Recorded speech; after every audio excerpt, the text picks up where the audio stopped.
नमस्कार, आप देख रहे हैं खबर 100 में हूं आपके साथ राहुल मौर्य। आइए रुख करते हैं इस वक्त की बड़ी खबरों पर, लेकिन उससे पहले एक नजर हेडलाइंस की ओर। उज्जैन में बड़ी ब्लैक फंगस के मरीजों की संख्या, प्राइवेट अस्पतालों में महंगा पड़ रहा इलाज, सरकारी अस्पताल में आने लगे मरीज। कटनी में स्पा सेंटर पर पुलिस की छापामार कार्रवाई, देह व्यापार का गोरख धंधा हुआ उजागर, पुलिस ने 5 लोगों को किया गिरफ्तार। भोपाल में आया महिला उत्पीड़न का मामला, 12 सालों से महिला का हो रहा शारीरिक शोषण, पुलिस कर रही मामले में कार्यवाही।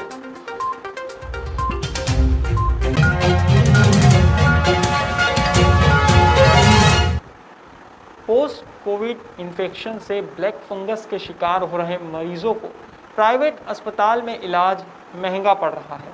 बात करें उज्जैन की तो यहां अब तक इस बीमारी की चपेट में 100 से ज़्यादा मरीज आ चुके हैं। इनका अलग अलग अस्पतालों में इलाज चल रहा है।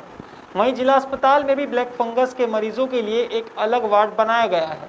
बताया जा रहा है कि एक मरीज की दवाई पर रोजाना 13,000 रुपये का खर्चा आता है। इसके चलते अब अन्य अस्पतालों से मरीज सरकारी अस्पताल में आने लगे हैं, जिसके चलते फंगल वार्ड फुल होने लगे हैं। ऐसे में दूसरा वार्ड खोलने की तैयारी भी चल रही है।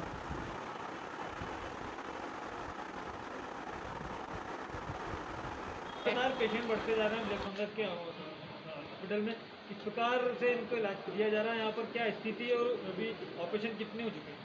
अभी 16 पेशेंट हैं हमारे पास, जिसमें से 6 जो हैं वो सर्जरी हो चुकी है, 10 का है अभी जिनकी सारी जांचें कराई जा रही हैं। एंटी फंगल ट्रीटमेंट शुरू कर दिया गया है और जांचों की रिपोर्ट जैसे जैसे आती जा रही है वैसे उनको ऑपरेट करा जा रहा है। शासकीय अस्पताल में आप आए हैं, यहाँ पर गाड़ी में ऑपरेशन आपका हुआ, क्या कारण रहा और यहाँ पर किस प्रकार की व्यवस्था आपको दी जा रही है? इंजेक्शन कारण दिया, टैबलेट कारण दिए आने का, बाकी सब कुछ ठीक था वहाँ पे।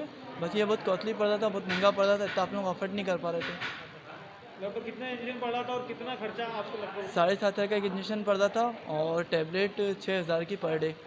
कुल खर्चा लगभग कितना आपको वहाँ बताया गया था? फुल खर्चा उन्होंने बताया था कि समथिंग 52 या 65 इंजेक्शन लगेंगे और ये खरीदना ही पड़ेंगे अपना। तो यहाँ पर शासकीय अस्पताल में आए तो क्या सुविधा है आपको? हाँ, अभी तो हमें फ्री मिला है।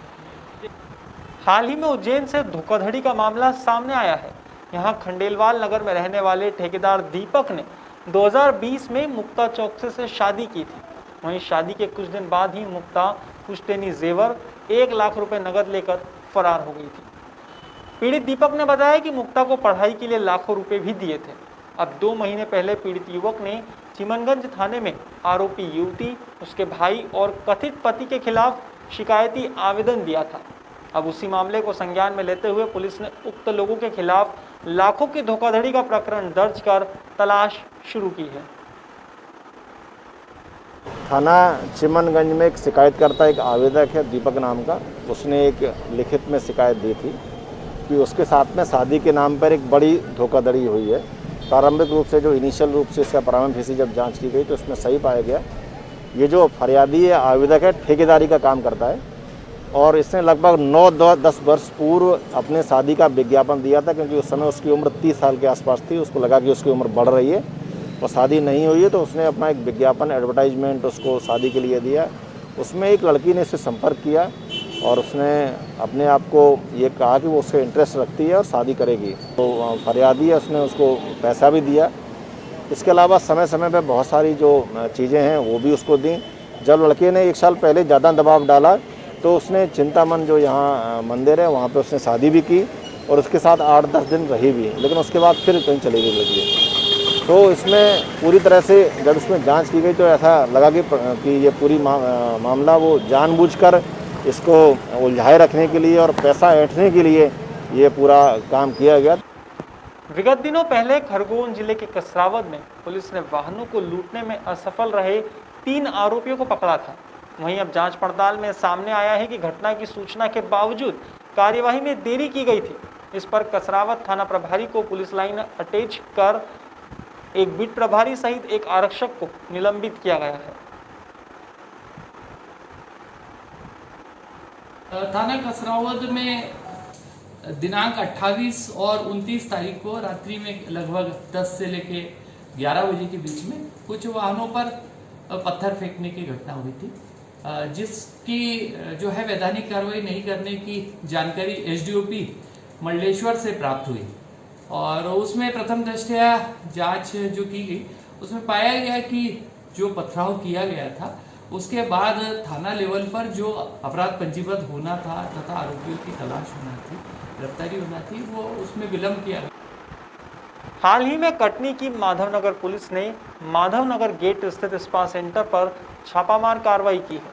दरअसल लंबे समय से शिकायत मिल रही थी कि स्पा सेंटर की आड़ में देह व्यापार का गोरख धंधा चल रहा है, जिस पर पुलिस ने दबिश दी और युवक और युवतियों को आपत्तिजनक स्थिति में पाया। इस मामले में कुल 5 लोगों की गिरफ्तारी हुई है, जिसमें स्पा सेंटर का मालिक भी शामिल है।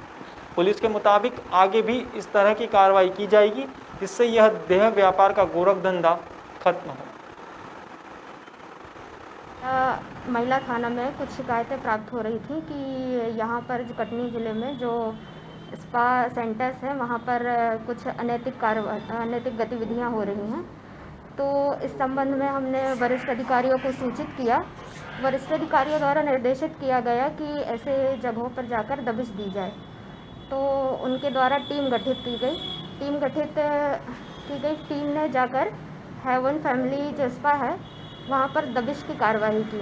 वहाँ पर कुछ लड़के लड़कियाँ जो हैं आपत्तिजनक हालत में मिले, तो उन्हें थाने लाया गया और वहाँ पर जो भी सामग्रियाँ मिली उन्हें जब्त किया गया और थाने लाया गया और फिर थाने पे आकर जो आगे की जो कार्रवाइयाँ होती हैं आईपीसी की धारा और अनैतिक देह व्यापार निवारण अधिनियम के तहत उनका कार्रवाई की। पिछले कई समय से मध्य प्रदेश में महिला उत्पीड़न की शिकायतें लगातार मिल रही हैं। अब महिला उत्पीड़न का एक और मामला राजधानी भोपाल से सामने आया है। यहाँ शाहजहानाबाद में रहने वाली ज़ेन नामक महिला ने इनाम नामक युवक से 12 साल पहले शादी की थी।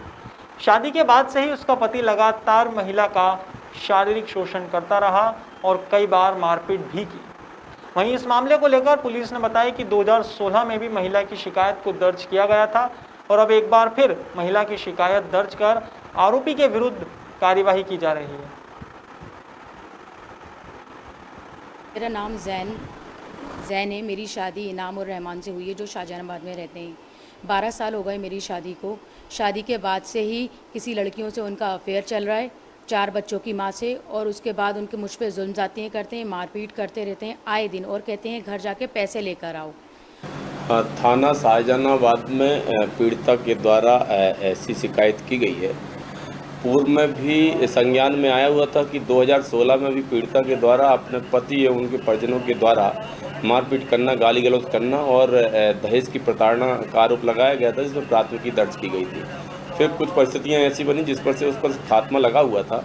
आला अधिकारियों के द्वारा पीड़िता के द्वारा आवेदन भी दिया गया था इस संबंध में कि मेरे साथ ऐसा कोई कृत्य नहीं हुआ है। पुनः अभी 24 तारीख की दरमियानी रात में पीड़िता के द्वारा शिकायती आवेदन दिया गया, जिसमें प्राथमिकी दर्ज की गई है और उसमें भी मारपीट, गाली गलौज और दहेज उत्पीड़न का मामला पंजीबद्ध किया गया है। आरोपी को गिरफ्तार कर लिया गया है और प्रकरण में संपूर्ण विवेचना की जा चुकी है और जैसे ही कोर्ट खुलता है तो चालानी।